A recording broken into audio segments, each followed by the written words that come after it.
El rescate del jefe rojo. Al comienzo parecía atractivo, pero esperen a que les relate. Nos encontrábamos en el sur, en Alabama, Bill Driscoll y yo, cuando se nos vino a la mente la idea del secuestro. Surgió, como dijo Bill más adelante, en un lapso de claridad mental momentánea.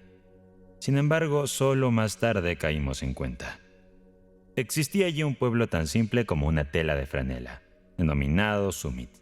Por supuesto, tenía residentes que pertenecían a una clase de agricultores del tipo menos dañino y más orgulloso de sí mismo que jamás haya sembrado un árbol de mayo.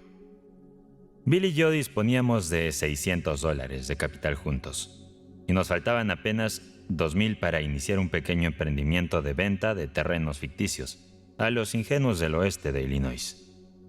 Lo discutimos en la escalera del hotel. La filantropía, decían, tiene raíces profundas en las comunidades semirurales. Por esta razón, entre otras, un esquema de secuestro resultaría más sencillo de ejecutar que un rincón donde los periódicos mandan periodistas encubiertos para iniciar rumores. Estábamos conscientes de que Summit no podría oponernos nada más amenazante que unos policías municipales, quizás algunos perros indiferentes y alguna que otra locura en The Frames Week. Así que las perspectivas eran prometedoras. El único hijo de un ciudadano destacado, Ebenezer Dorset, fue seleccionado como la víctima. El padre era un hombre respetado, un avaro aficionado a las hipotecas, un feligrés estricto y honesto, que colectaba en la iglesia y se ocupaba de las viviendas no pagadas. El niño tenía 10 años, pecas en relieve y un cabello cuyo color te hacía pensar en la portada de la revista que adquieres en el puesto antes de abordar el tren. Bill y yo creíamos que Ebenezer sería fácil de convencer si le solicitábamos un rescate de 2 grandes. Pero espera que te narre. A unos 5 kilómetros de Summit había una montañita cubierta de densos arbustos de cedro. En la parte de atrás de esa montañita se encontraba una cueva. Allí almacenamos nuestras provisiones. Una tarde después del atardecer, pasamos con nuestros buggies por la casa del señor Dorset. El niño estaba en la calle, arrojando piedras a un gatito que estaba sentado en la calle de enfrente. «Hot, hot, pequeño», le dijo Bill. «¿Qué te parece un panqueque de dulces y un buen paseo?» El niño le lanzó a Bill un pedazo de ladrillo, pegándole suavemente en el ojo. «Le va a costar al viejo $500 más», determinó Bill al bajarse del coche. El niño se resistió con la fuerza de un oso dorado de peso mediano, pero finalmente lo metimos en la parte trasera del carro y arrancamos. Lo trasladamos a la cueva y amarré el cabello entre los cedros espesos. Al anochecer, llevé la carreta de vuelta al pueblo y volví caminando. Bill estaba colocándose vendajes en los rasguños y moretones de su rostro. Detrás de la gran roca de la entrada de la cueva había un fuego encendido, y el niño, con 2 plumas de buitre insertadas en su cabello rojo, observaba una cafetera hirviendo. Apenas llegué, me apuntó con un palo y comenzó. «¡Ja, ja! Desafía a entrar en el campamento del jefe rojo, el terror de las praderas». «Ya me siento mejor», dice Bill, subiéndose los pantalones y revisando los moretones en las piernas. «Hemos estado jugando a indios y vaqueros. De ahora en adelante los espectáculos de Buffalo Bill se verán tan tranquilos como las diapositivas de Tierra Santa que proyectan con un proyector mágico del ayuntamiento. Soy el jefe Hank, el trampero, cautivo del jefe rojo, y van a desollarme al amanecer. Por Jerónimo, ese niño sí que sabe cómo dar una paliza». El muchacho parecía disfrutar como nunca antes. Con toda la emoción de acampar en una cueva, se olvidó de que era un prisionero. Pronto me nombró como Ojo de Serpiente, el espía, y declaró que en cuanto sus valientes guerreros volvieran al sendero de guerra, al amanecer me quemarían en la hoguera. Luego empezamos a comer. Se llenó con tocino, pan y salsa, y comenzó a charlar sin parar. Durante la comida dio un discurso más o menos así. «Me encanta estar aquí. Nunca había acampado antes, pero una vez tuve un tlacuache domesticado, y el año pasado cumplí 9. Detesto ir a la escuela. las ratas se comerían 16 huevos de las gallinas moteadas de la tía Jimmy Talbot. ¿Realmente hay indios en este bosque? Quiero más salsa. ¿El movimiento de los árboles produce viento? Tuvimos 5 cachorritos.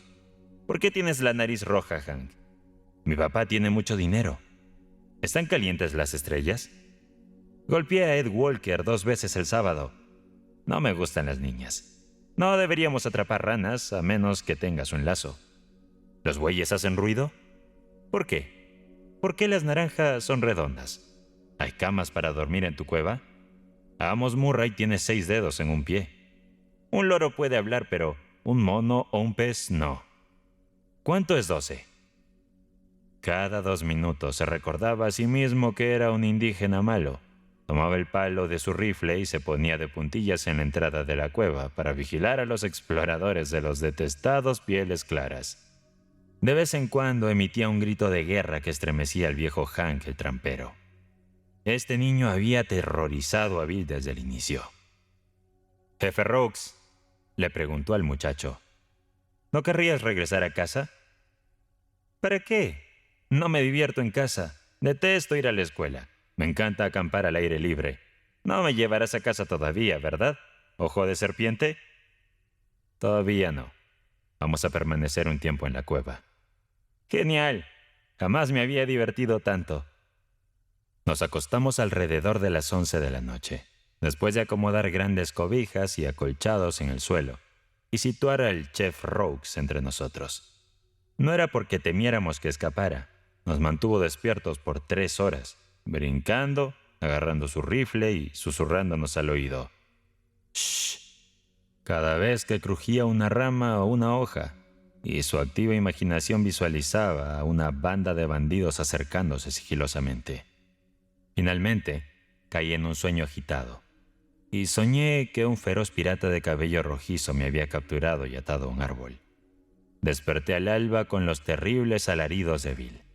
Nada que ver con los gritos, aullidos, chillidos o exclamaciones que se esperarían oír de un hombre. No, eran más bien como los chillidos escandalosos, aterrorizados y vergonzosos que emiten las mujeres al ver fantasmas o gusanos. Era horroroso escuchar a un hombre grande, fuerte y desesperado gritar sin control en una cueva al amanecer. Salté para ver qué ocurría. Sentado sobre el pecho de Bill, el chef Rogues le hundía una mano en el cabello. Con la otra sostenía el filoso cuchillo que usábamos para cortar el tocino, y estaba despojando a Bill de su cabellera con entusiasmo y precisión, en cumplimiento de la sentencia que había dictado el día anterior. Le quité el cuchillo y mandé al niño de vuelta a cama. Desde ese momento, el ánimo de Bill decayó completamente. Se recostó en su lado de la cama, pero no pudo cerrar los ojos en todo el tiempo que el niño estuvo con nosotros. Yo dormí un poco, pero al acercarse el amanecer, recordé lo que había dicho el cocinero Rogues. Me quemarían en la hoguera al amanecer. No estaba nervioso ni asustado, pero me fui a apoyar en una roca y encendí mi pipa. «¿Por qué madrugaste tanto, Sam?», preguntó Bill. Me duele el hombro. Pensé que sentarme un rato ayudaría».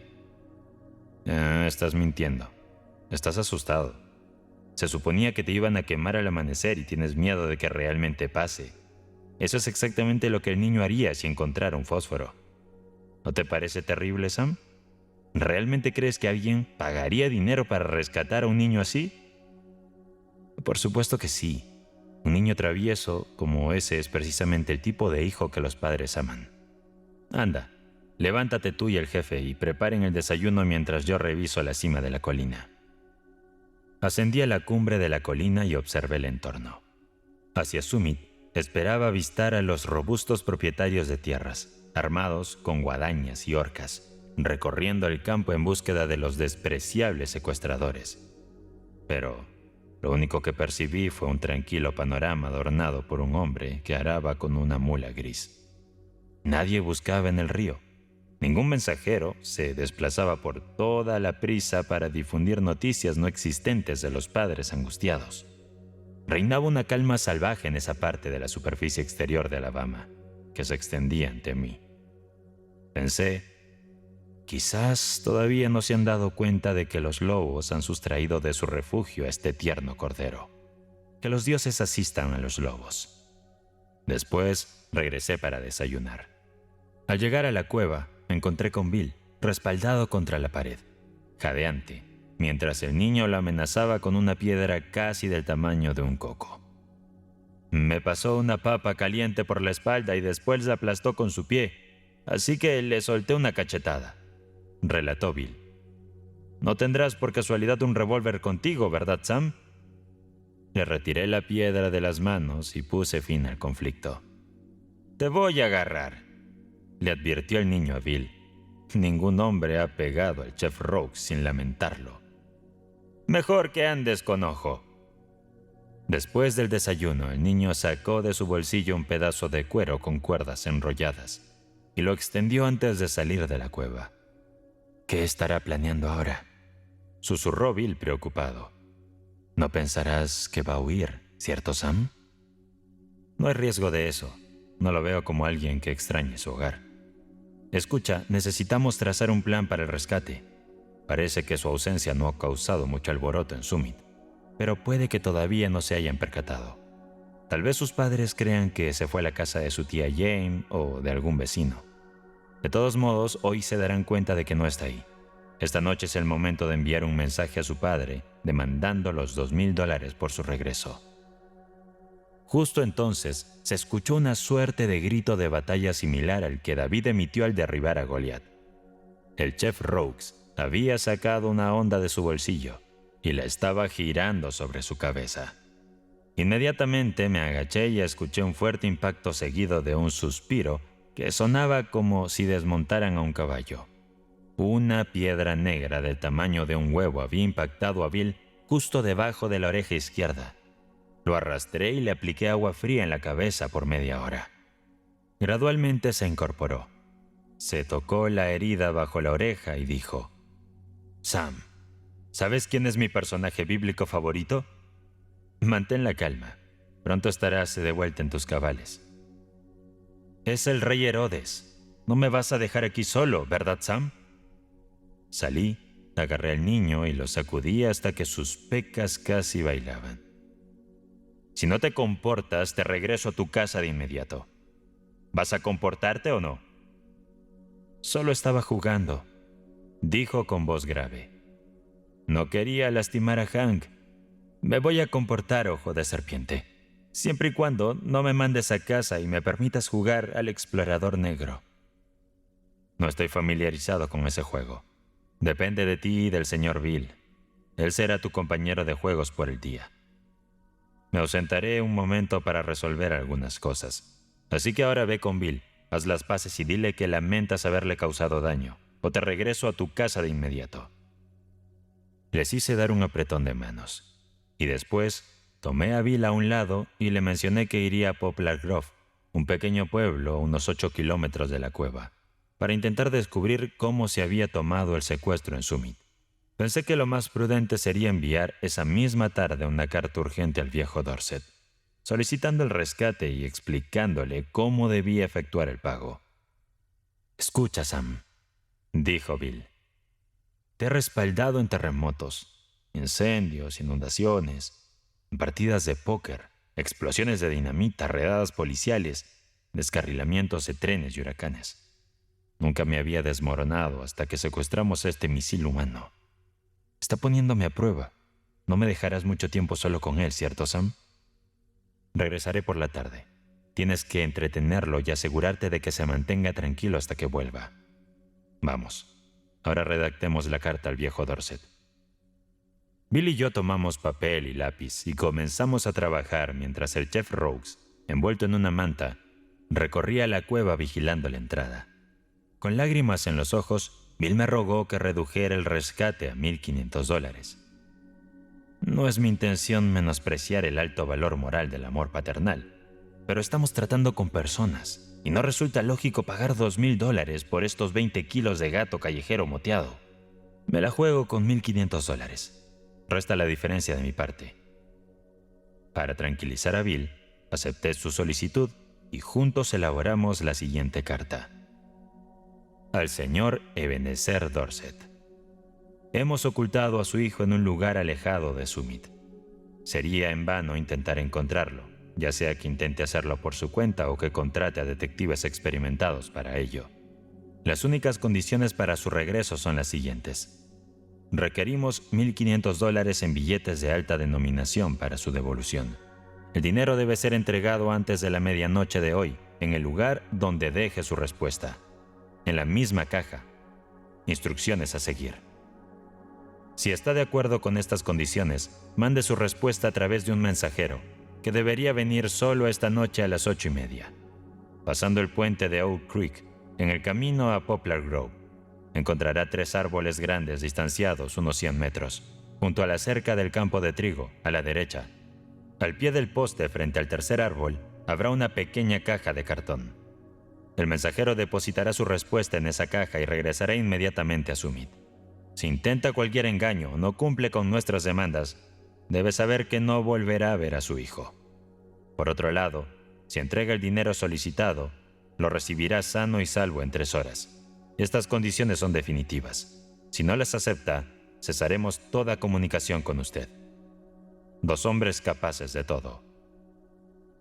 Anoté la dirección de Dorset en el sobre y me lo guardé en el bolsillo. Justo cuando estaba por salir, el niño se me acercó. «Oye, ojo de serpiente, me prometiste que podría jugar al explorador negro mientras no estuvieras».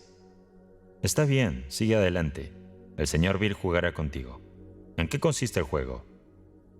«El explorador negro soy yo, y debo ir a la barricada para advertir a los colonos que se acercan los indios. Ya estoy cansado de ser el indio. Quiero ser el explorador negro». «Está bien. Parece bastante inofensivo.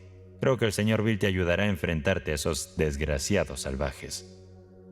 «¿Qué tengo que hacer?», pregunta Bill, mirándolo con recelo al niño. «Tú eres el caballo. Sentencia al explorador negro. Ponte en 4 patas. ¿Cómo esperas que llegue a la barricada sin un caballo?», le indicó a Bill. «Será mejor que lo mantengas entretenido hasta que arreglemos esto. Venga, relájate un poco». Bill se coloca en 4 patas y sus ojos reflejan el brillo de un conejo acorralado. «¿Qué tan lejos está la barricada, niño?», pregunta con voz áspera. 150 kilómetros, contesta el explorador negro. «Y debes apurarte para que lleguemos a tiempo. ¡Vamos!». El niño explorador negro salta sobre la espalda de Bill y le hunde los talones en los costados. «Por el amor de Dios, apúrate, Sam. Regresa tan pronto como puedas. Desearía no haber pedido más de $1,000 de rescate. Oye, deja de patearme o me levantaré y te daré una lección». Fui a Poplar Grove y me pasé el rato al lado de la oficina de correos y las tiendas, conversando con los campesinos que habían venido a hacer sus negocios. Un hombre con una barba de 3 días me comentó que se había escuchado que Summit estaba revolucionada porque el hijo del viejo Ebenezer Dorset había desaparecido o sido secuestrado. Eso era todo lo que necesitaba saber. Compré algo de tabaco, indagué sobre el precio de los frijoles secos, envié mi carta sin darle mucha importancia y me fui. El cartero me informó que en 1 hora entregaría el correo en Summit. Al volver a la cueva, no encontré ni a Bill ni al niño. Así que corrí la zona. Intenté con un par de gritos, pero no hubo respuesta. Entonces encendí mi pipa y me senté en un terraplén cubierto de musgo a esperar a que sucediera después. Después de unos 30 minutos, escuché el crujido de los arbustos y Bill apareció tambaleándose en el claro frente de la cueva. El niño lo seguía, caminando sosegadamente, como un explorador, con una sonrisa en su rostro. Bill se paró, se quitó el sombrero y se limpió el sudor con un pañuelo rojo. El niño se detuvo a 3 metros de distancia. «Soy un hombre hecho y derecho, con inclinaciones masculinas y costumbres de autodefensa. Pero hay un punto en que todos los mecanismos de egoísmo y control fallan. El niño se fue. Lo mandé a su casa. Se acabó. Antiguamente hubo mártires». Prosigue Bill. «Que enfrentaron la muerte antes de renunciar a sus pequeñas alegrías. Ninguno enfrentó torturas tan contrarias a la naturaleza como las mías. He tratado de mantenerme fiel a nuestros principios de depredación, pero hay un límite para todo. ¿Qué ocurrió, Bill? Me hizo recorrer 150 kilómetros, ni un centímetro menos, hasta la barricada. Cuando salvamos a los colonos, me alimentaron con avena. La arena no resulta muy apetitosa. Luego, por una hora tuve que tratar de explicar por qué no hay nada en los agujeros, cómo una carretera puede ir en dos direcciones al mismo tiempo y por qué el pasto es verde. Te lo juro, Sam, hay un límite a lo que un ser humano puede soportar. En el camino me pateó tanto que estoy lleno de moretones en las rodillas y los pies. Y tuve que cauterizar 2 o 3 mordidas en el pulgar y la mano. Le señalé el camino hacia Summit y le di una patada en el trasero que lo impulsó unos buenos 3 metros. Le señalé el camino hacia Summit. Y con esa patada en el trasero, ya se acercó unos 3 metros. Lamento mucho que perdiéramos el rescate, pero era eso o mandar a Bill Driscoll al loquero. Bill exhala con fuerza, pero en su rostro sonrosado se dibuja una expresión de paz indescriptible y una satisfacción creciente. Bill, le pregunto, ¿hay antecedentes de infartos en tu familia? No, nada permanente. Solo malaria y accidentes. ¿Por qué preguntas? Entonces puedes voltearte y echar un vistazo atrás. Bill voltea. Ve al niño. Su expresión se desvanece. Se sienta en el suelo y comienza a arrancar hierba y tallos sin preocuparse. Durante una hora me preocupé por su estado mental. Luego le expliqué que necesitábamos activar el plan de inmediato, que íbamos a reclamar el rescate y que nos iríamos de allí con él antes de la medianoche, si el viejo Dorset accedía a nuestra propuesta. Bill entonces se recuperó lo suficiente como para ofrecerle al niño una sonrisa forzada y prometerle que jugaría a ser ruso en una guerra contra los japoneses en cuanto se sintiera mejor. Tenía un plan para reclamar el rescate sin el riesgo de ser capturado en los contragolpes típicos que enfrentan los secuestradores profesionales. El árbol donde debía dejarse la respuesta, y más tarde el dinero, estaba junto a una cerca que lindaba con la carretera, rodeado de extensos campos abiertos por todos lados. Si un grupo de vigilancia de la ciudad estaba observando a quien fuera a recoger el mensaje, podría verlo desde lejos cruzando los campos y acercándose por el camino. Pero no había riesgo. A las 8:30 estaban en la copa de ese árbol, también oculto como una rana de árbol, esperando al mensajero. Puntualmente, un joven casi adulto llegó a la carretera en bicicleta. Vio la caja de cartón al pie del poste, introdujo en ella un papel doblado y se dirigió pedaleando hacia Summit. Después de una hora de espera, me convencí de que la situación era seria. Deslizándome del árbol, recogí el mensaje, me deslicé por la cerca hacia el bosque y media hora más tarde estaba de regreso en la cueva. Allí desplegué la hoja, me acerqué a la lámpara y leí en voz alta la carta a Bill. Estaba escrita con bolígrafo, en una caligrafía complicada y decía lo siguiente: 2 hombres dispuestos a todo, caballeros. Hoy he recibido por correo su carta sobre el rescate que piden para devolver a mi hijo.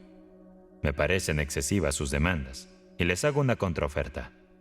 Me inclino a pensar que la encontrarán aceptable.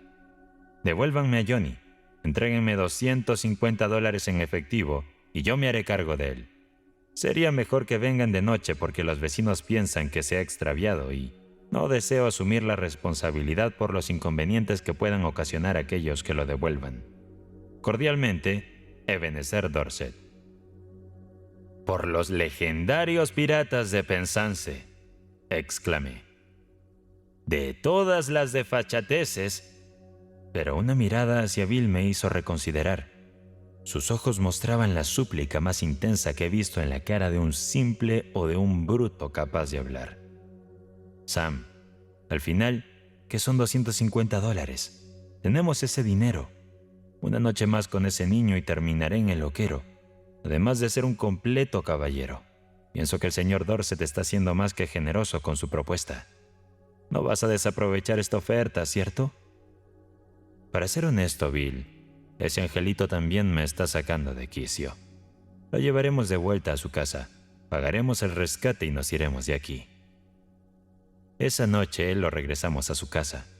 Le animamos diciéndole que su padre le había comprado un rifle de plata y un par de mocasines. que al día siguiente saldríamos a cazar osos.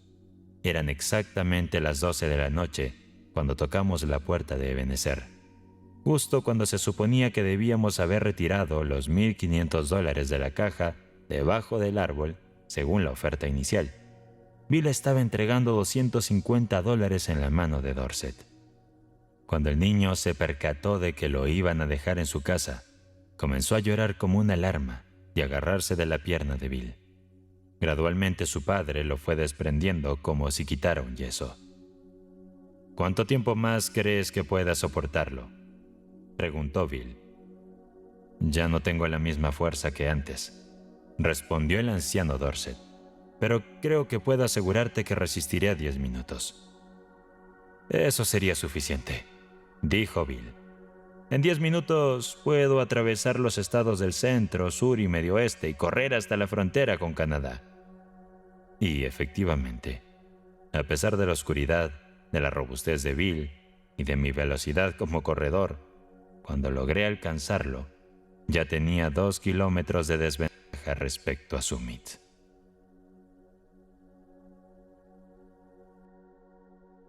El mexicano. Capítulo 1.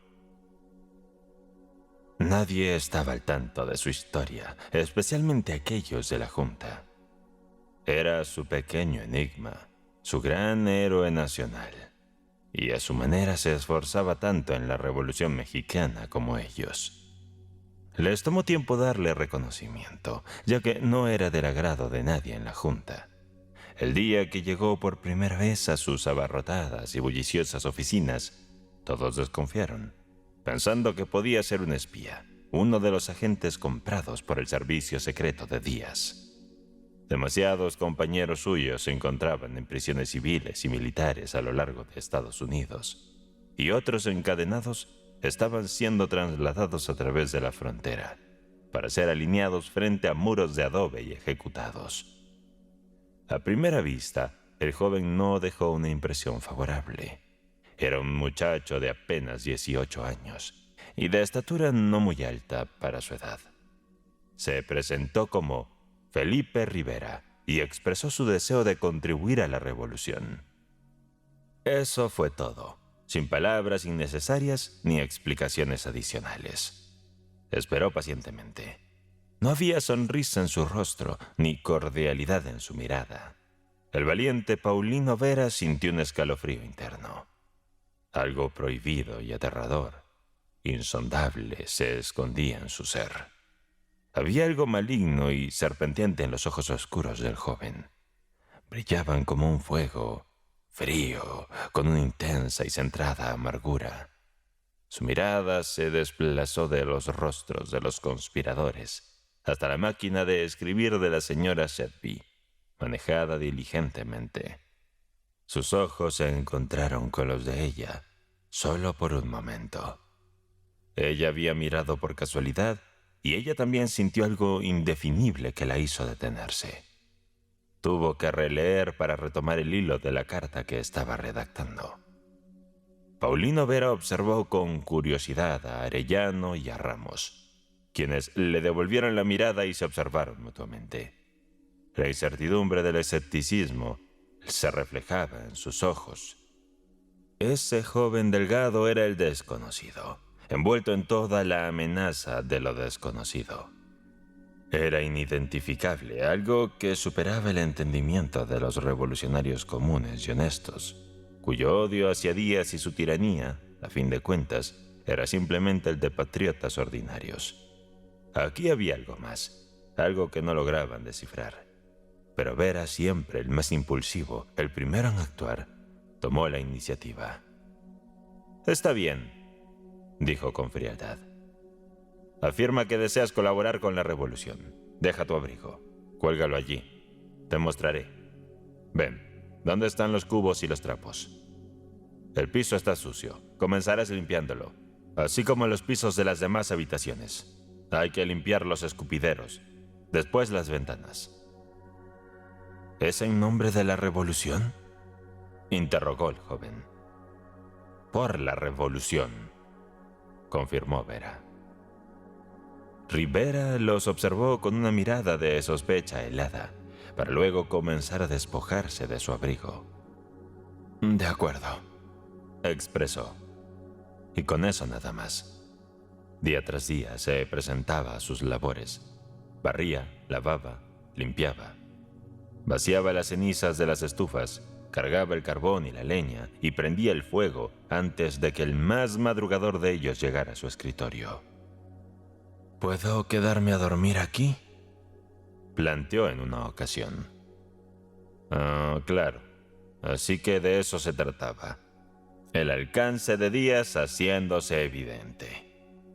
Permanecer en las instalaciones de la Junta significaba tener acceso a sus secretos, a las listas de nombres, a las direcciones de los aliados en territorio mexicano. Su solicitud fue rechazada y Rivera nunca volvió a mencionarlo. Dormía en un lugar desconocido y se alimentaba quién sabe dónde y cómo. En una ocasión Arellano le ofreció un par de dólares. Rivera rehusó el dinero con un gesto. Cuando Vera se le acercó intentando convencerlo, él dijo: «Contribuyo a la revolución».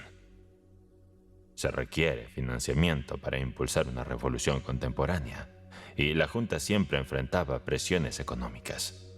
Sus integrantes pasaban hambre y se esforzaban en sus tareas. Ningún día era suficientemente largo. Y aún así hubo momentos en el que el destino de la revolución parecía depender de la escasez o disponibilidad de unos pocos dólares. En una ocasión, la primera vez cuando el alquiler del local estaba atrasado por 2 meses y el propietario amenazaba con desalojarlos, fue Felipe Rivera, el joven que limpiaba con su trapeador y vestía ropa vieja y desgastada, quien colocó $60 en oro sobre el escritorio de May Sedby. Surgieron otras necesidades similares. 300 cartas escritas apresuradamente en las máquinas de escribir.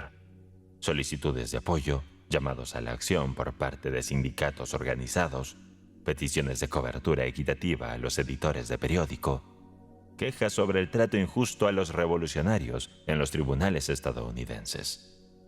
Quedaban sin enviar por falta de estampillas. El reloj de Vera había desaparecido, aquel viejo reloj de oro que había pertenecido a su padre. También se había esfumado la sencilla pulsera de oro del dedo anular de May Sedby. La situación era crítica. Ramos y Arellano se mesaban los largos bigotes, angustiados. Las cartas tenían que ser enviadas y la oficina de correos no ofrecía crédito para la compra de sellos. Fue entonces cuando Rivera se colocó su sombrero y salió. Al volver depositó 1000 estampillas de 2 centavos en el escritorio de May Sedby. «Me pregunto si será el dinero maldito de Díaz», comentó Vera con los demás. Ellos levantaron las cejas, indecisos, y Felipe Rivera, el limpiador al servicio de la revolución, siguió proporcionando oro y plata para las necesidades de la Junta según fuera necesario. Sin embargo, aún se resistían a tomarle afecto. No lo conocían realmente, sus maneras eran diferentes, no compartía detalles personales, se mostraba reservado ante cualquier pregunta. A pesar de su juventud, nunca se atrevieron a interrogarlo. «Quizás sea un alma grande y solitaria. No sé, realmente no lo sé», expresó Arellano con desazón. «No es de este mundo», opinó Ramos. «Su espíritu ha sido devastado», agregó May Sedby.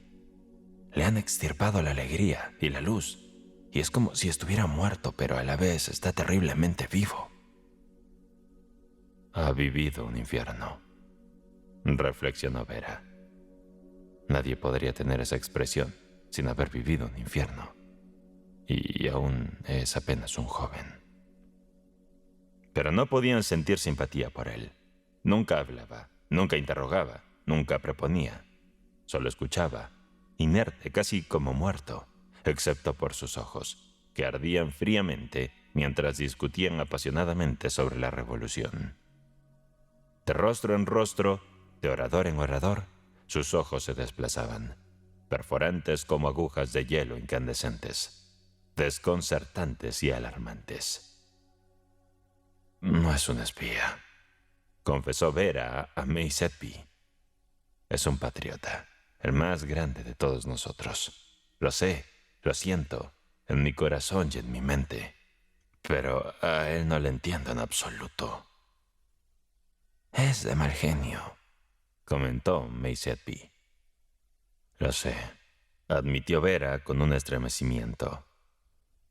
Me ha mirado con esos ojos suyos. No expresan amor, amenazan. Son feroces como los de un tigre. Sé que si traicionara la causa me asesinaría. Carece de compasión. Es implacable como el acero, agudo y gélido como el hielo. Es como la luz de la luna en una noche invernal, cuando un hombre se congela hasta morir en la cumbre de una montaña solitaria. No temo a Díaz ni a sus asesinos, pero a este joven sí. Te lo digo sinceramente, me da miedo. Es la personificación de la muerte. Sin embargo, Vera fue quien convenció a los demás de confiar inicialmente en Rivera. La comunicación entre Los Ángeles y Baja California se había interrumpido. 3 compañeros habían sido obligados a cavar sus propias tumbas y luego ejecutados en ellas. Otros 2 estaban detenidos por Estados Unidos en Los Ángeles. Juan Alvarado, el comandante federal, había frustrado todos sus planes. Ya no podían conectar con los revolucionarios activos ni con los potenciales de Baja California. El joven Rivera fue instruido y enviado al sur. A su regreso, la comunicación con Baja California había sido restablecida y Juan Alvarado yacía muerto. Lo encontraron en su cama, con un puñal en el pecho. Esto superaba las órdenes dadas a Rivera, pero en la junta sabían de sus movimientos. No le interrogaron. Él no ofreció explicaciones, pero intercambiaron miradas y conjeturas. Ya te lo he dicho, afirmó Vera. Díaz debería temer más a este joven que a cualquier otro hombre. No tiene piedad, es como si fuera la justicia divina en persona. El temperamento difícil de Rivera, señalado por May Sedby y percibido por todos, se hacía evidente con marcas físicas. Ahora aparecía con un labio partido, una mejilla amoratada y una oreja hinchada. Era claro que se involucraba en peleas, en algún lugar de este mundo exterior, donde comía y dormía. Obtenía dinero y se movía de maneras que ellos desconocían. Con el tiempo se había encargado de teclear el pequeño boletín revolucionario que emitían cada semana. Hubo veces en que no podía teclear, cuando sus nudillos estaban hinchados y lastimados, cuando sus pulgares estaban lesionados e inmovilizados, cuando uno de sus brazos pendía inerte a su lado y su rostro reflejaba dolor no verbalizado. Es un derrochador, comentó Arellano. Un asiduo de los antros, añadió Ramos. Pero, ¿de dónde saca el dinero?, se preguntó Vera. Justo ahí hace un rato me enteré de que pagó la cuenta de papel, $140. Ay, sus ausencias, observó May Sedby. Jamás las justifica. Deberíamos vigilarlo, sugirió Ramos. No quisiera ser ese espía, replicó Vera. Temo que no me vería más, a menos que fuera para enterrarme. Posee una pasión inmensa, ni siquiera Dios querría interponerse en su camino. Me hace sentir como un niño, admitió Ramos. Para mí, él representa la fuerza bruta. Él es el primigenio, el lobo salvaje, la víbora que ataca, el 100 pies venenoso, explicó Arellano. Él personifica la revolución, afirmó Vera. Es su fuego y su alma, el clamor inextinguible de venganza, que no vocifera pero que aniquila en silencio. Es un ángel vengador que se desplaza en las quietas horas nocturnas. Podría llorar por él, expresó May Sedby. No tiene nada, desprecia a todos. A nosotros nos soporta porque somos la vía para su objetivo. Está solo, completamente solo. Su voz se rompió en un semisollozo y sus ojos se nublaron. Los hábitos y las rutinas de Rivera eran realmente enigmáticos. Había periódicos en los que desaparecía por una semana. En una ocasión se ausentó durante un mes. Estos episodios siempre culminaban con su regreso, cuando, sin previo aviso ni explicaciones, colocaba monedas de oro sobre el escritorio de May Sedby. Otras veces, durante días y semanas, permanecía todo el tiempo junto a la Junta. Y nuevamente, en intervalos irregulares, se esfumaba durante el día, desde temprano en la mañana hasta bien entrada la noche. En esos días llegaba temprano y se quedaba hasta tarde. Arellano lo encontró a medianoche, tecleando con los nudillos recientemente hinchados, o quizás era su labio recién cortado, el que todavía sangraba. Capítulo 2. Se aproximaba el punto crítico. El futuro de la revolución dependía de la Junta, y la Junta enfrentaba dificultades. La necesidad de fondos era más apremiante que nunca, mientras que conseguirlo se volvía cada vez más complicado. Los patriotas habían contribuido hasta el último centavo y ya no tenían más que ofrecer. Los trabajadores de las brigadas de construcción, obreros que habían huido de México, donaban la mitad de sus exiguos ingresos, pero era necesario mucho más. Un arduo trabajo de conspiración y subversión de años estaba llegando a su culminación. Era el momento decisivo. La revolución estaba por un hilo, un último empuje, un esfuerzo heroico final, y podría inclinarse hacia la victoria. Conocían su país. Una vez que comenzara la revolución, se sostendría por sí misma. Todo el sistema de días se colapsaría como un castillo de cartas. La frontera estaba lista para levantarse en armas. Un estadounidense con 100 hombres de la IWW esperaba la señal para cruzar la frontera y comenzar la toma de Baja California. Pero necesitaba armamento. Y al otro lado del Atlántico, la Junta mantenía contacto con todos ellos. Y todos necesitaban armas. Mercenarios, soldados de fortuna, bandidos, sindicalistas, americanos, descontentos, socialistas, anarquistas, matones, exiliados mexicanos, obreros fugados de la esclavitud, mineros castigados de los campos de Coeur d'Alene y Colorado que anhelaban luchar con más furia. Todos los restos y residuos de los espíritus indómitos del complicado mundo moderno. Y lo que demandaban eran armas y municiones y armas. El clamor constante e interminable. Si esta mezcla heterogénea, empobrecida y ávida de venganza se lanzara al otro lado de la frontera, entonces la revolución comenzaría. Se tomarían las aduanas y los puntos de entrada del norte. Díaz no podría resistir. No se atrevería a concentrar el paso de sus ejércitos allí, pues debía proteger el sur, y a través del sur la llama se extendería de todas las formas. La población se alzaría, las defensas de una ciudad tras otra caerían, estados tras estados vacilarían, y al final desde todos los frentes los ejércitos victoriosos de la revolución convergerían sobre la Ciudad de México, el último reducto de Díaz. Sin embargo, el dinero. Contaban con hombres impacientes y desesperados, dispuestos a empuñar armas. Sabían de comerciantes que venderían y entregarían dichas armas. Pero llevar la revolución hasta este punto había dejado exhausta a la Junta.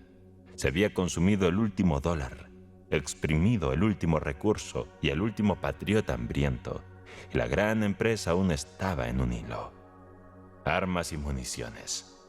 Era necesario equipar a los batallones desaliñados. ¿Pero cómo? Ramos se quejaba de sus propiedades confiscadas. Arellano lamentaba el derroche de su juventud. May Sedby se cuestionaba si las cosas habrían sido diferentes, si los de la Junta hubieran sido más prudentes en sus gastos anteriormente. Pensar que la libertad de México depende de unos cuantos miles de dólares, expresó Paulino Vera.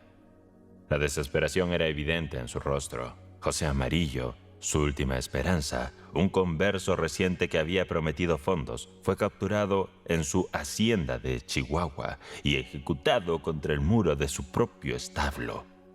La noticia acababa de llegar. Rivera, arrodillado y limpiando, levantó la vista con el cepillo en suspenso, sus brazos desnudos salpicados de agua con jabón y suciedad. ¿Serán suficientes 5,000? Preguntó. Mostraron expresiones de sorpresa. Vera asintió y tragó saliva. No pudo hablar, pero de inmediato se vio imbuido en una profunda fe. «Encarguen las armas», expresó Rivera, seguido por el discurso más extenso que jamás le hubieran escuchado. «Nos surge el tiempo. En 3 semanas les traigo los 5,000. Está bien. Para los que luchen, el clima será más cálido. Además, es lo mejor que puedo ofrecer». Vera batalló con su creencia. Era inverosímil. Demasiadas esperanzas se habían desvanecido desde que empezó a involucrarse en la lucha revolucionaria. Había confiado en este jirón desgastado de la revolución y aún así dudaba en creer. «Estás demente», le dijo. «En 3 semanas», insistió Rivera. «Soliciten las armas». Se levantó, se arremangó y se colocó el abrigo. «Encarguen las armas», repitió. «Me marcho ahora». Capítulo 3. Entre apuros y más apuros, numerosas llamadas y palabras ásperas, se originó una reunión nocturna en la oficina de Kelly. Kelly estaba ansioso por resolver asuntos. Además, la suerte no estaba de su lado. Había traído a Danny Ward desde Nueva York. Había organizado su pelea con Billy Carty. Quedaban 3 semanas para el evento y desde hacía 2 días, Carty estaba en cama, gravemente herido, ocultando su estado cuidadosamente de los periodistas deportivos. No había nadie disponible para reemplazarlo. Kelly había estado llamando a todos los boxeadores ligeros disponibles, pero ya tenían agendadas fechas y contratos. Y ahora la esperanza había vuelto a surgir, aunque tenuemente. «Tienes una cara dura», le dijo Kelly a Rivera, tras lanzarle una mirada en cuanto se encontraron. En los ojos de Rivera brillaba un rencor venenoso, pero su rostro se mantuvo inexpresivo. «Puedo vencer a Ward», fue todo lo que dijo. «¿Cómo lo sabes? ¿Alguna vez lo has visto pelear?» Rivera negó con la cabeza. «Te podría derrotar con una mano mientras tiene los ojos cerrados». Rivera se encogió de hombros. «¿No tienes nada más que decir?», gruñó el promotor de la pelea. «Puedo vencerlo». «¿Con quién has peleado?», exigió Michael Kelly. Michael era el hermano del promotor y dirigía las salas de billar Yellowstone, donde obtenía buenas ganancias de las apuestas en las peleas. Rivera le devolvió una mirada amarga y sin palabras. El secretario del promotor, un joven con pinta de deportista, soltó una mueca audible. «Bueno, ya sabes quién es Roberts», cortó el silencio tenso Kelly. «Debería estar aquí. Lo he llamado.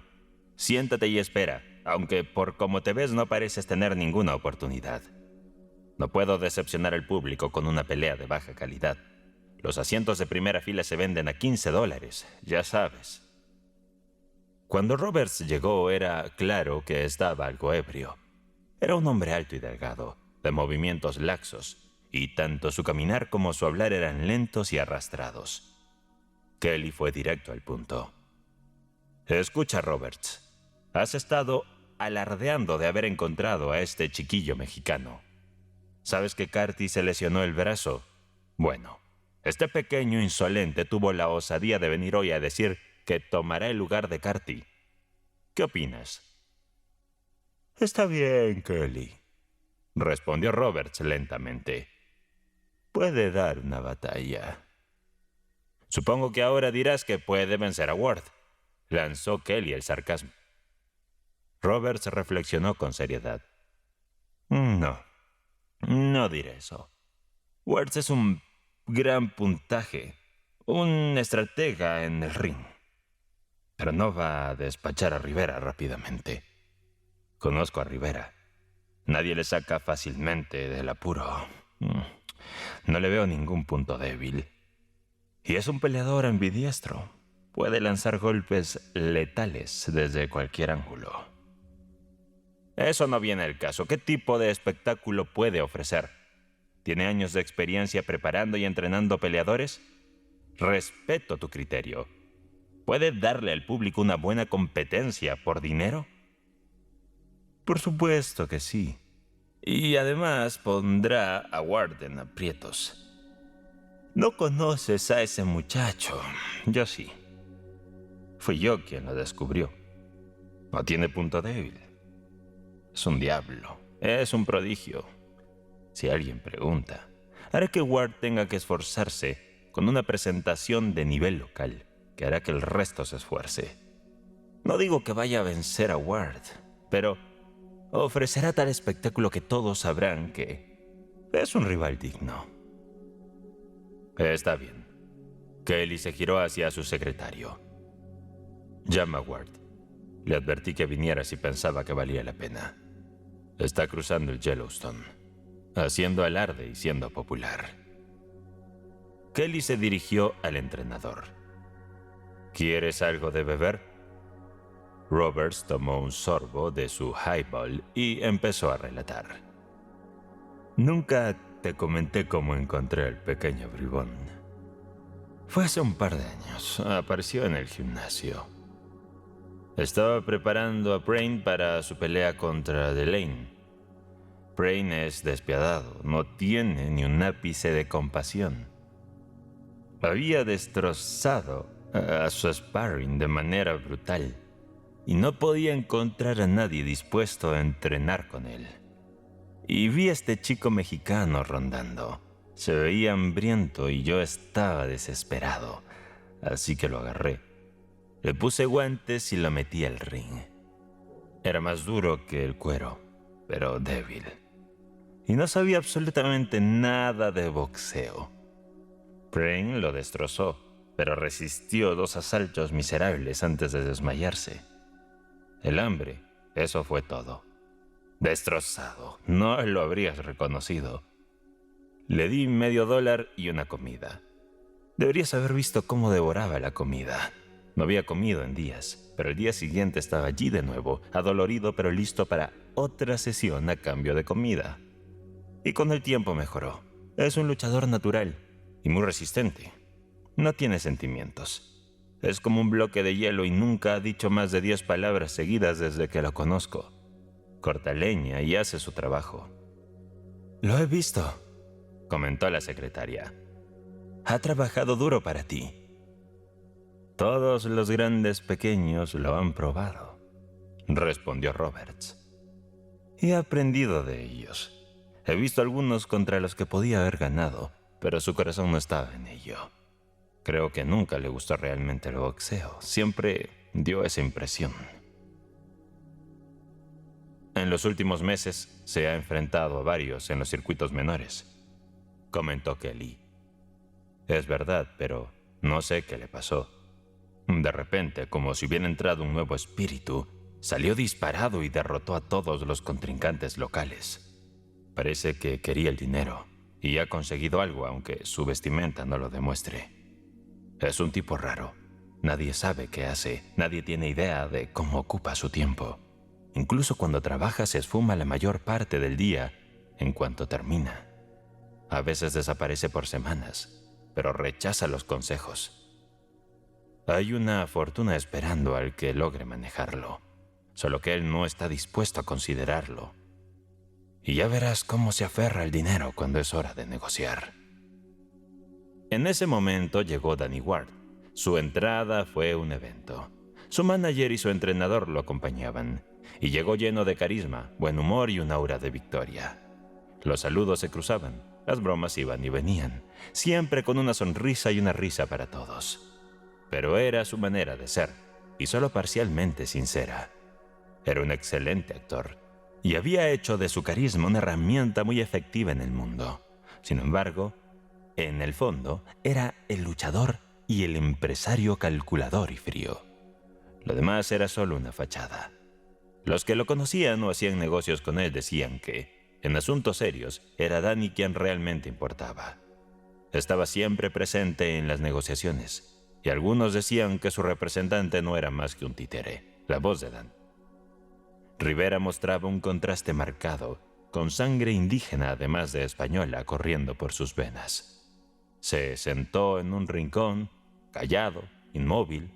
Solo sus ojos negros se movían de un rostro a otro, observando y registrando todo. «Así que este es el chico», dijo Danny evaluando a su potencial oponente. «¿Qué tal, viejo?» Los ojos de Rivera destallaron con veneno, pero no se mostró signo alguno de reconocimiento. No simpatizaba con los extranjeros, pero esta en particular le provocaba un odio instantáneo, algo poco común incluso para él. «Vaya», protestó Danny burlonamente al promotor. «No me dirás que voy a pelear contra un sordomudo». Tras la risa general, lanzó otra burla. «Parece que Los Ángeles están en decadencia si esto es lo mejor que puedes ofrecer. ¿De qué guardería lo has sacado?» «Es un buen luchador, Danny. Créeme». Intervino Roberts en su defensa. «No es tan sencillo como parece. Y ya hemos vendido la mitad de las entradas», imploró Kelly. «Tendrás que aceptarlo, Danny. Es lo mejor que podemos conseguir». Danny lanzó otra mirada despectiva hacia Rivera y suspiró. «Supongo que tendré que ir con cuidado. Esperemos que al menos no se desmorone». Roberts hizo una mueca. «Es mejor que andes con ojo», advirtió el representante de Dan. «No hay que subestimar y recibir una sorpresa de este desconocido». «Oh, seré cuidadoso. Tranquilo», sonrió Dan. «Empezaré suave y lo manejaré por el bien del espectáculo. ¿Qué te parece si hacemos 15 asaltos? ¿Kelly? Y después, a descansar para él». «Está bien», respondió, «siempre que parezca real». «Entonces, vamos a ello». Danny hizo una pausa y reflexionó. «Por supuesto, el 65% de la recaudación, igual que con Carty. Pero la división será diferente. Me quedaré con el 80%.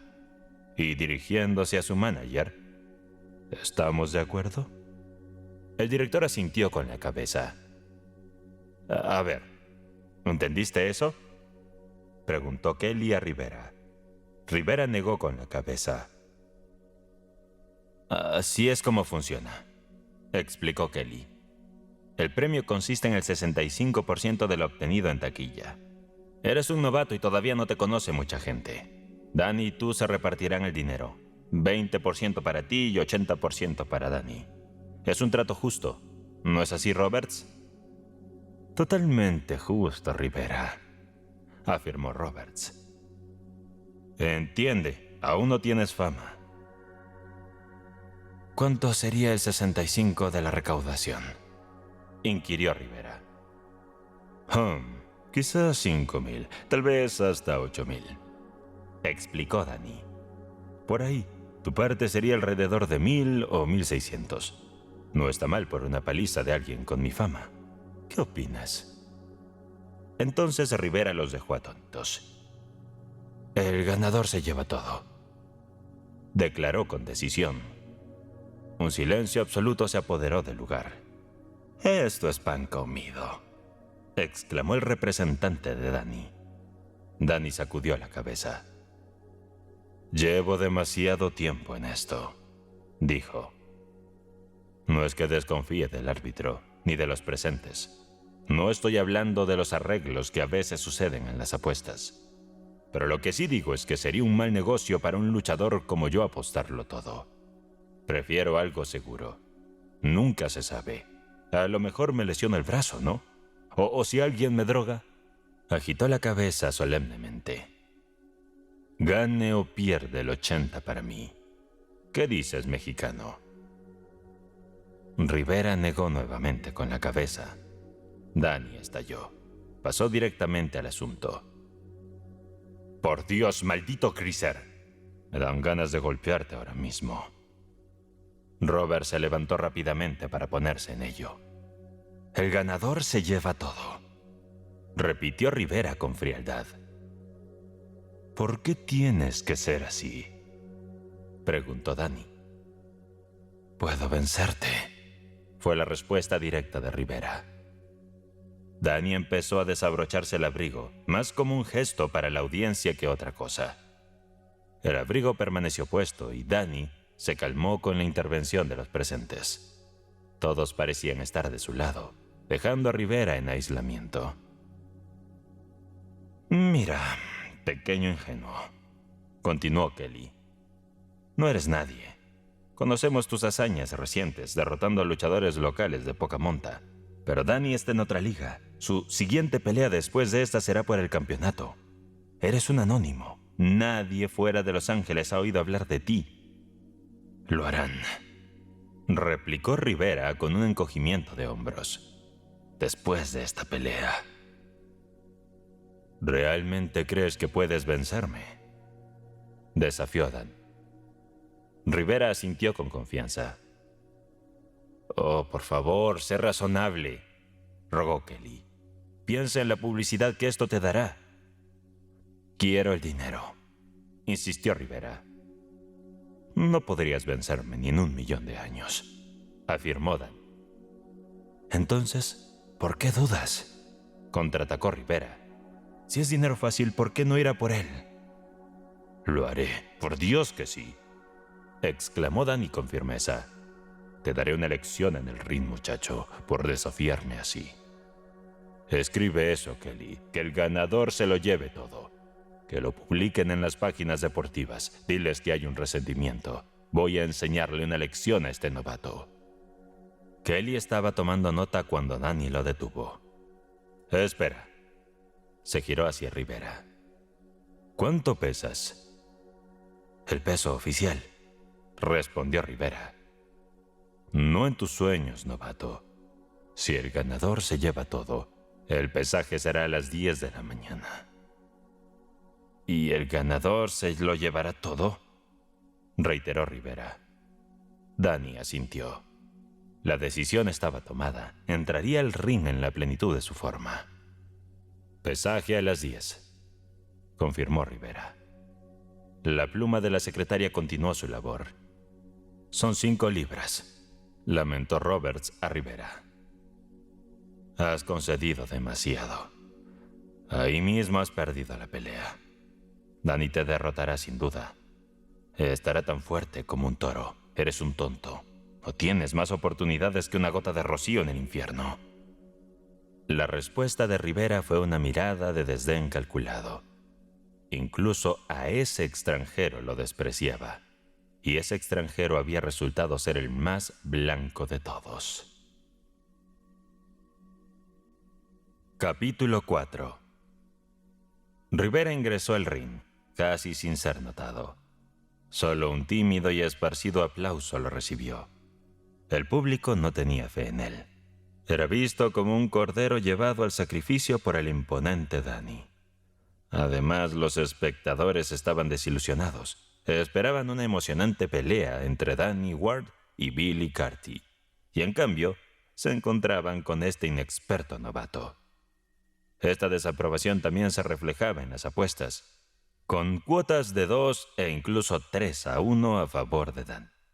El dinero apostado por el público reflejaba dónde estaba su esperanza y su apoyo. El mexicano se sentó en su esquina y esperó. Los minutos transcurrían lento. Danny lo estaba haciendo esperar a propósito. Era una estrategia vieja, pero efectiva, especialmente contra novatos. La espera solía asustarlos, enfrentándolos a sus propios temores y a un público indiferente y fumador. Sin embargo, esta vez la estrategia falló. Roberts tenía razón. Rivera no se desmoronaba fácilmente. A pesar de estar más finamente sintonizado y ser más sensitivo que cualquier otro, no tenía este tipo de nerviosismo. La atmósfera de derrota predeterminada en su propia esquina no lo afectó. Sus entrenadores eran extranjeros y desconocidos para él, personas desechadas por el mundo del boxeo, sin honor ni competencia, y sentían el frío de la derrota convencidos de que estaban en el lado perdedor. «Ahora tienes que ser cuidadoso», le aconsejó Spider Haggerty. Spider era su principal segundo. «Haz que dure tanto como puedas. Son las instrucciones de Kelly. Si no lo logras, los periódicos dirán que es otra pelea callejera y esto le dará otra mala imagen al boxeo en Los Ángeles». Ese panorama no era para nada alentador, pero Rivera no le prestó atención.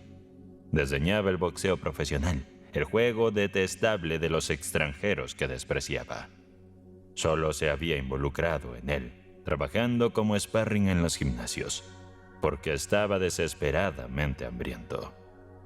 El hecho de que estuviera excepcionalmente capacitado para el boxeo no significaba nada para él. Lo odiaba profundamente. No había peleado por dinero hasta que se unió a la Junta, y el dinero le había llegado fácilmente. No era el primero en tener éxito en una profesión que despreciaba. No necesitaba analizarlo, simplemente sabía que tenía que ganar esta pelea. No podía haber otro desenlace. Detrás de él había fuerzas más profundas de las que la multitud presente podría imaginar. Danny Ward peleaba por dinero y por las comodidades que éste le brindaría. Pero lo que motivaba a Rivera eran visiones ardientes y terribles que incluso sentado solo en su esquina del ring, esperando a su astuto oponente, podía ver tan claramente como si las estuviera viviendo. Vio las fábricas con muros blancos y el poder del agua en Río Blanco. Vio a los 6,000 obreros, famélicos y demacrados, y a los niños de 7 y 8 años trabajando jornadas extenuantes por 10 centavos al día. Vio a los fantasmas caminantes, a los trabajadores de las tintorerías con sus rostros espantosos, recordando cómo su padre describía esos lugares como agujeros de suicidio, donde un año de trabajo significaba la muerte. Recordó el pequeño patio, a su madre cocinando y quejándose de las tareas domésticas rudimentarias mientras encontraba tiempo para mimarlo y amarlo. Y recordó a su padre, un hombre de gran estatura, bigote prominente y pecho amplio, amable más allá de cualquier medida, que amaba a todos y aún así tenía el amor de sobra para la madre y el pequeño niño jugando en el rincón del patio. En aquellos días no era conocido como Felipe Rivera, era Fernández, llevando el apellido de su padre y su madre. A él le llamaban Juan. Más tarde cambió su nombre por sí mismo, al darse cuenta de que el apellido Fernández era detestado por los prefectos de policía, los caciques políticos y los guardias rurales. El imponente y robusto Joaquín Fernández ocupaba un papel destacado en los recuerdos de Rivera. En aquel entonces no había comprendido del todo, pero ahora lo veía claro. Podía visualizar a su padre trabajando en la pequeña imprenta o escribiendo apresuradamente líneas interminables en su caótico escritorio. Y recordaba esas extrañas tardes cuando, en la oscuridad, como si estuvieran cometiendo un delito, los trabajadores se reunían con su padre y hablaban durante horas, mientras él, aún niño, yacía en el rincón no siempre dormido. Desde lejos podía escuchar a Spider Haggerty dándole instrucciones. «Nada de caerse al principio, aguanta y gana tu dinero». Habían transcurrido 10 minutos y seguía sentado en su esquina, sin señales de Danny, quien claramente estaba llevando el engaño hasta el extremo. Pero las visiones en la memoria de Rivera seguían ardiendo. La huelga, o más bien, el cierre patronal, ya que los trabajadores de Río Blanco se habían solidarizado con los huelguistas de Puebla. El hambre, las expediciones a los cerros en busca de bayas, raíces y hierbas que todos consumían y que causaban dolor y retorcijones en sus estómagos.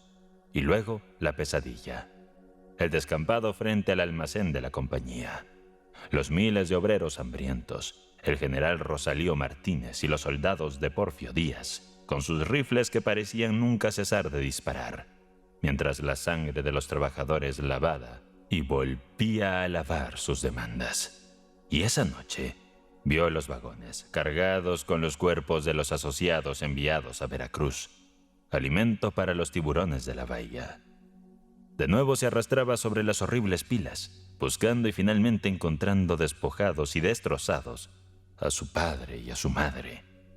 Recordaba especialmente a su madre, de quien solo quedaba el rostro, el cuerpo aplastado por el peso de docenas de cadáveres.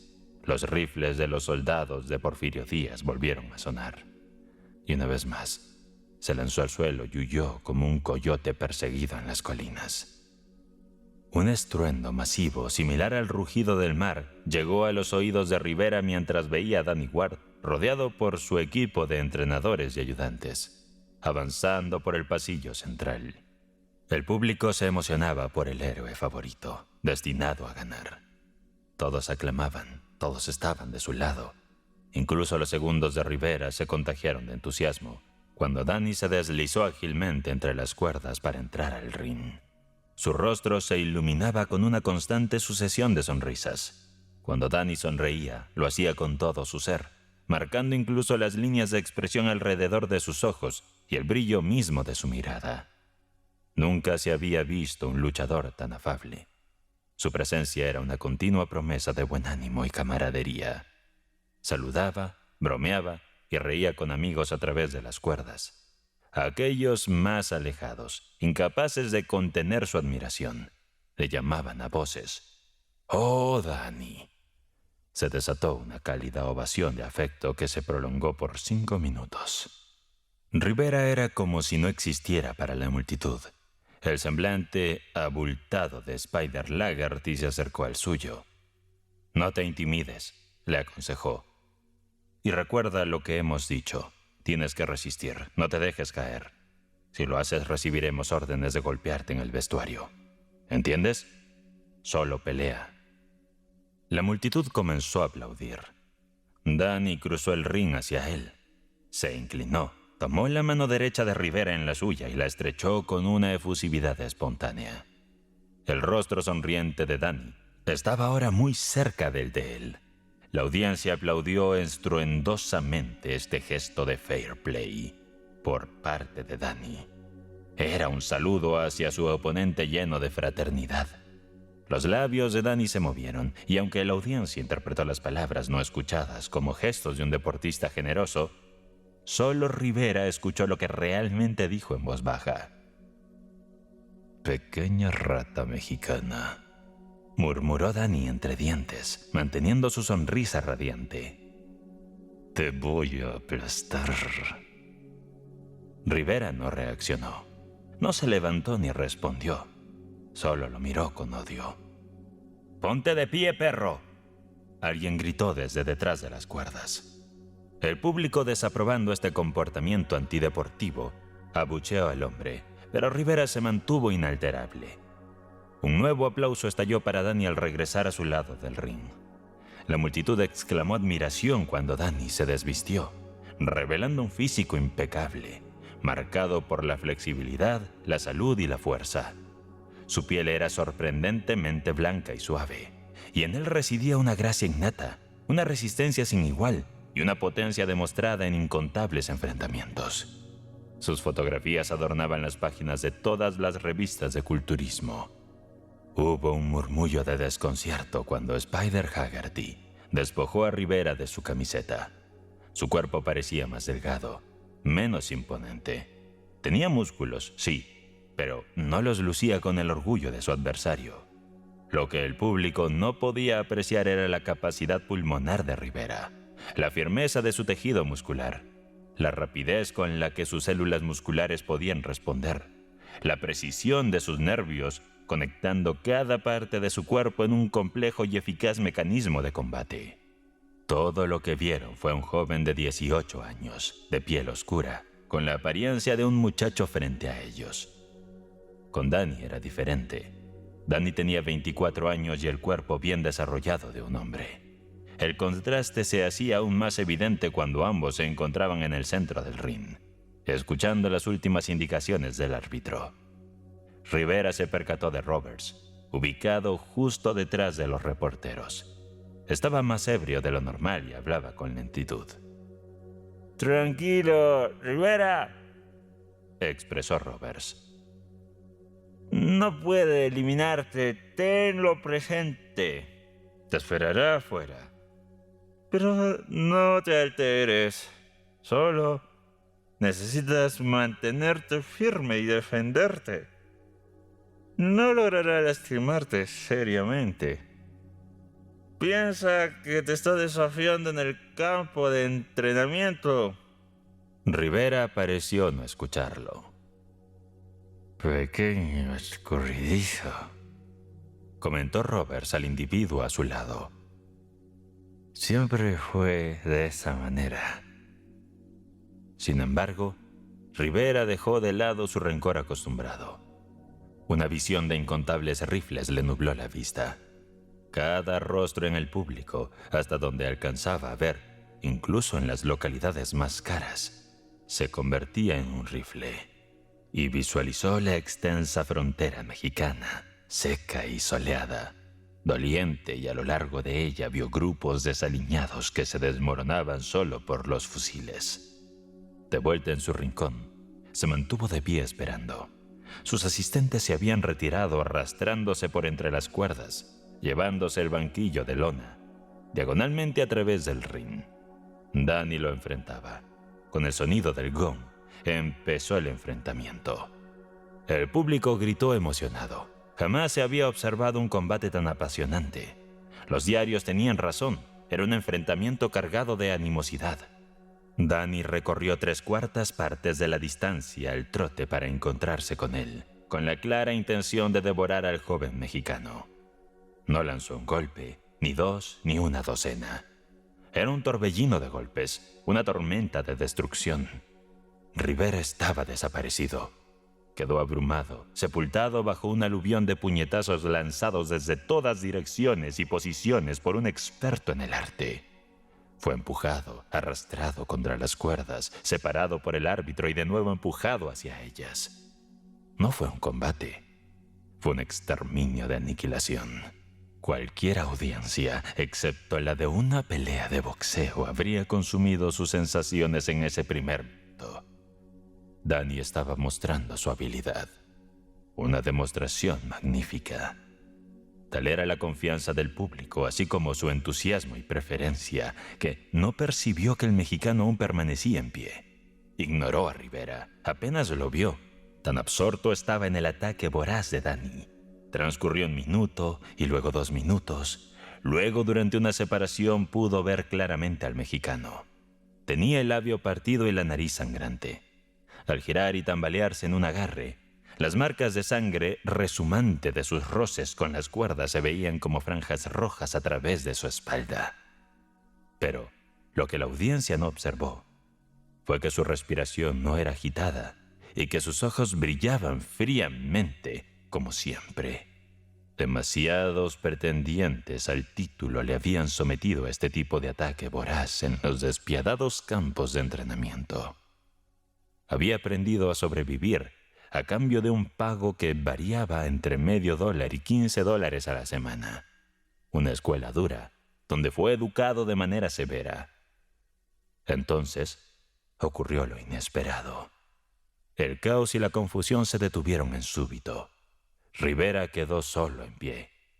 Danny, el temido Danny, estaba tendido de espaldas. Su cuerpo se sacudía mientras trataba de recobrar la conciencia.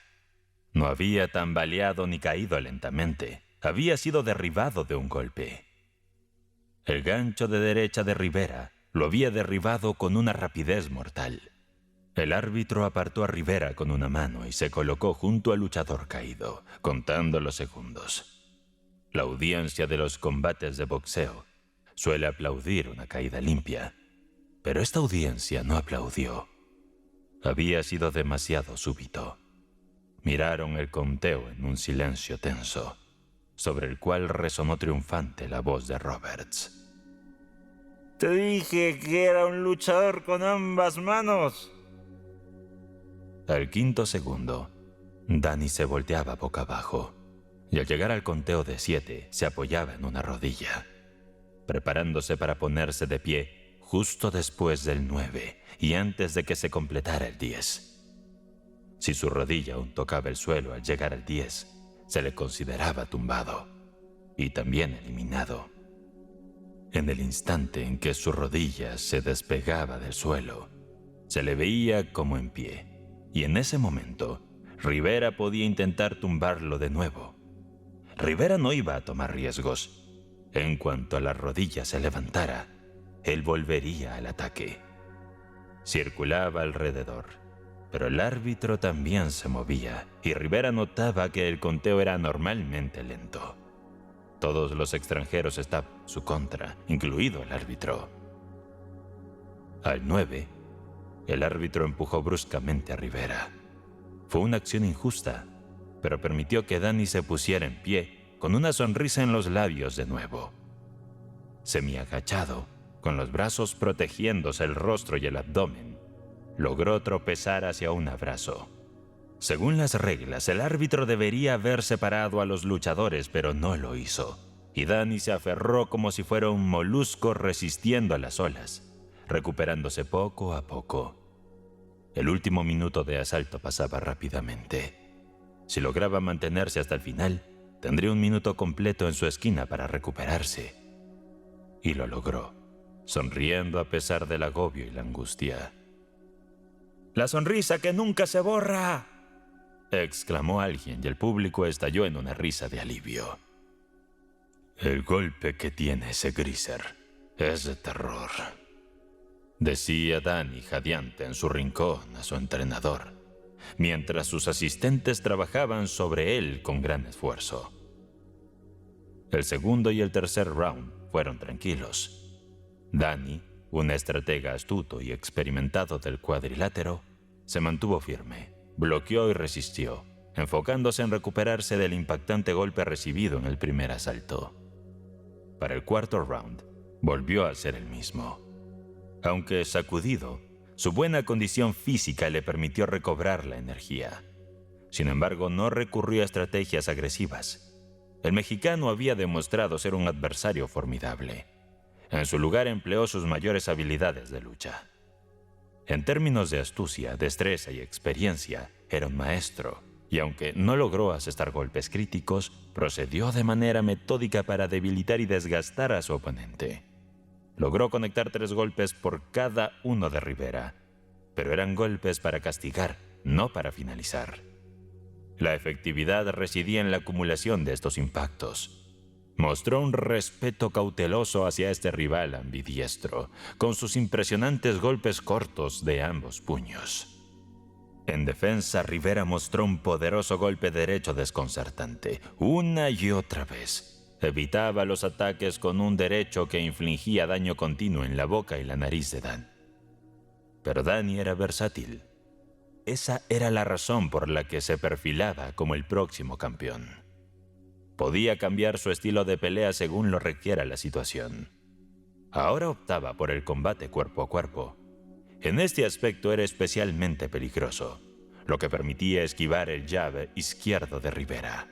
Esto provocó la euforia del público en varias ocasiones, culminando con una espectacular ruptura de agarre y un uppercut interno que lanzó a Rivera por los aires y lo derribó al tapiz. Rivera se apoyó en una rodilla, aprovechando el conteo, consciente de que el árbitro le contaba los segundos lentamente. Una vez más, el séptimo asalto, Danny logró conectar ese devastador uppercut interno. Aunque solo consiguió desequilibrar a Rivera, en el momento de vulnerabilidad que siguió, lo golpeó haciéndolo pasar a través de las cuerdas. El cuerpo de Rivera rebotó contra los periodistas, quienes lo empujaron hasta el borde del ring, fuera de las cuerdas. Dentro del ring, tras las cuerdas por las que debía agacharse para reingresar, Dan esperaba. El árbitro no hizo nada para retraer a Danny. El ambiente estaba cargado de excitación. «¡Acábalo, Danny! ¡Acábalo!», fue el clamor. Decenas de voces se unieron hasta que resonó como un aullido bélico. Danny lo intentó todo, pero Rivera, al conteo de 8, en vez del 9, regresó al ring, inesperadamente a través de las cuerdas, y se aseguró en un clinch. En ese momento, el árbitro actuó, separándolos para que Danny pudiera golpearlo, brindándole todas las ventajas posibles de una manera injusta. Pero Rivera sobrevivió, y el aturdimiento se disipó de su mente. Todo se unificaba. Eran los odiados extranjeros y todos se mostraban injustos. Y aún en la peor adversidad las visiones persistían vivas en su mente. Largas líneas de ferrocarriles atravesando desiertos abrasadores. Policías y alguaciles estadounidenses. Prisiones y celdas. Vagabundos junto a tanques de agua. Todo el desgarrador panorama de su odisea desde Río Blanco y la huelga. Y resplandeciente y gloriosa contempló la gran revolución roja arrasando su tierra. Las armas estaban ante él. Cada rostro enemigo era un rifle. Luchaba por las armas. Él era las armas. Él era la revolución. Luchaba por todo México. La audiencia comenzó a mostrar su frustración hacia Rivera. ¿Por qué no se rendía ante la golpiza que estaba recibiendo? Era evidente que iba a ser derrotado, pero ¿por qué persistía tanto? Solo unos pocos se interesaban por él y representaban esa fracción pequeña y segura del público que se arriesgaba en las apuestas. Aunque pensaban que Danny ganaría, habían apostado por el mexicano con cuotas de 4-10 y 1-3. Existían dudas sobre cuántos rounds resistiría Rivera. Las apuestas audaces habían surgido en primera fila, dudando de que pudiera soportar 7 asaltos, o incluso 6. Los que habían ganado con estas apuestas, ahora que su inversión había dado frutos, se sumaban al apoyo del favorito. Rivera se resistía a ser dominado. Durante el 8º round, su oponente intentó en vano replicar el uppercut. En el 9º, Rivera volvió a dejar asombrados a los espectadores. En medio de un agarre, rompió el bloqueo con un movimiento rápido y ágil, y en el reducido espacio entre ambos, su derecha ascendió desde la cintura. Danny cayó al suelo, acogiéndose a la cuenta de protección.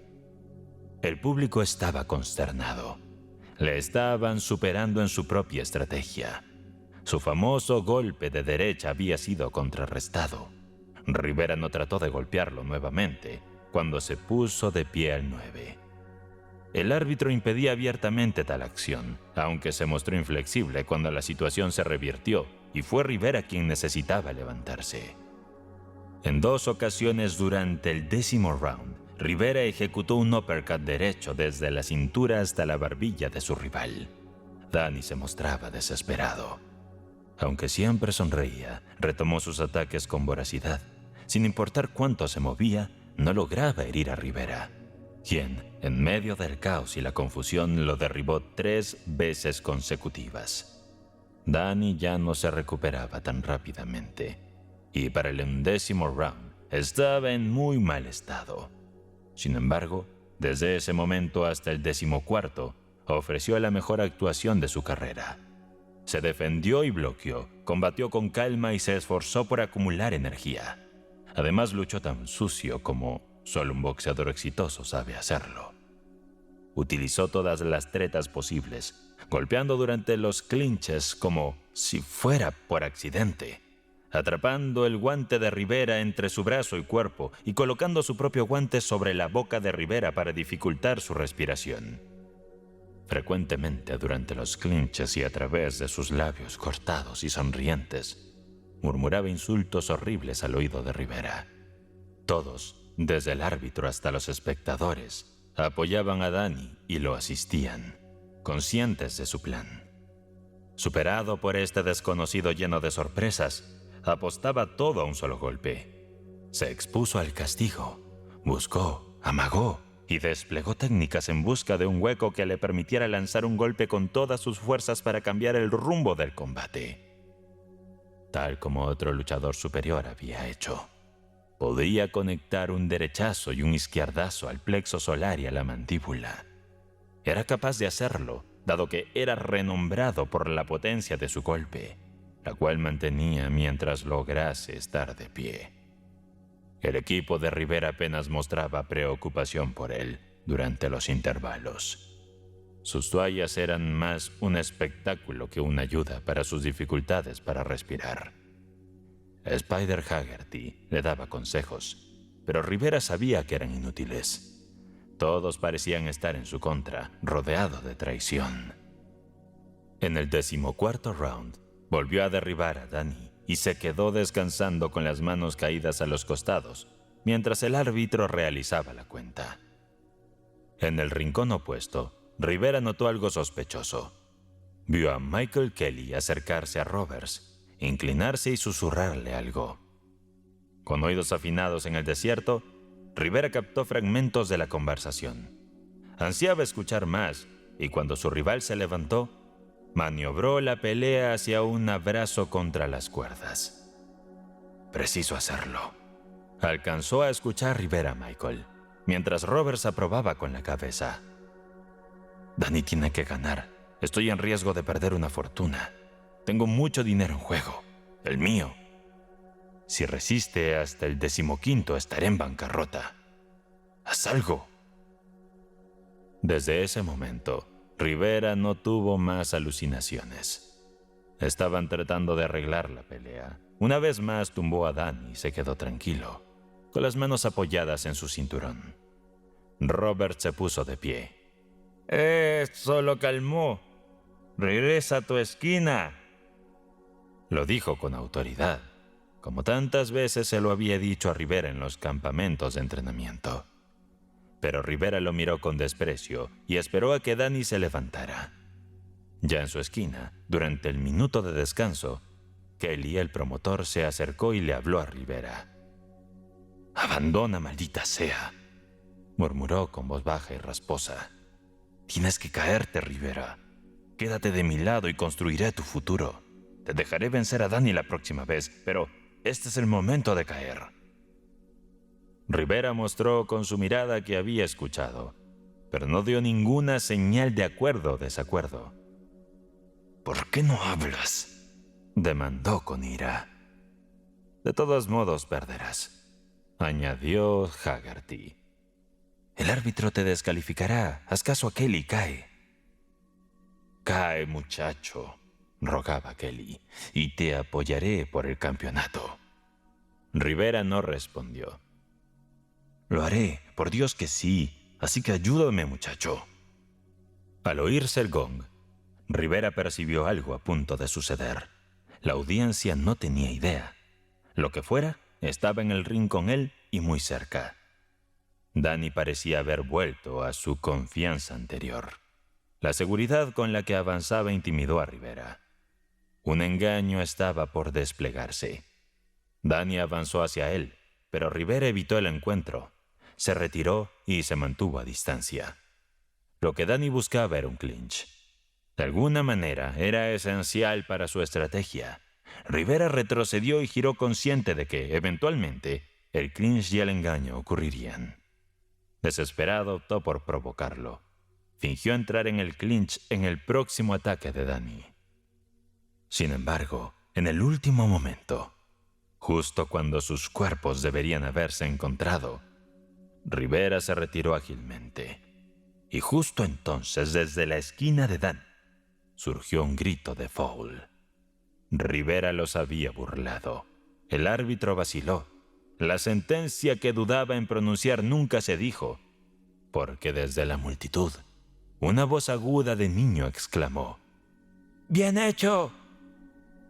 Danny profirió insultos hacia Rivera y lo persiguió, mientras Rivera se movía esquivando.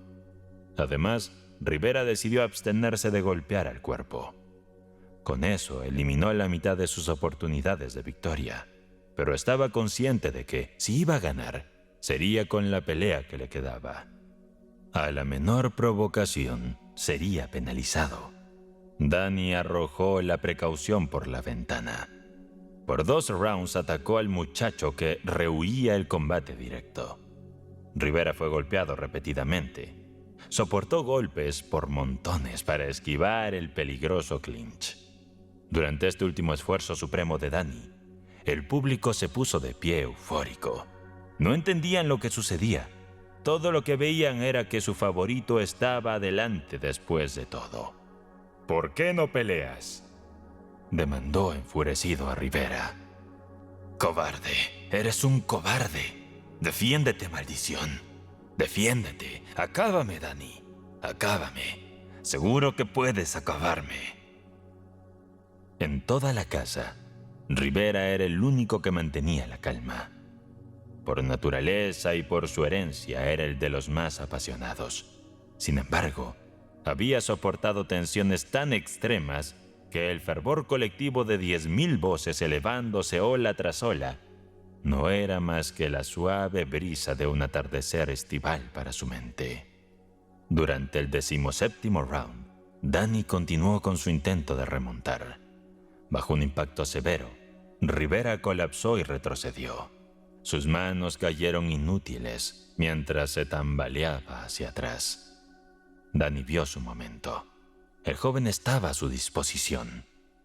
Pero Rivera, en un astuto engaño, lo tomó por sorpresa y conectó un golpe directo en la boca. Danny cayó. Al levantarse, Rivera lo tumbó con un derechazo al cuello y la mandíbula. Lo hizo 3 veces más. No había manera de que el árbitro pudiese declarar una falta.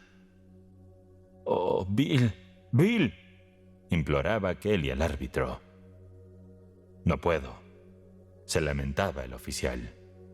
«No me deja opción».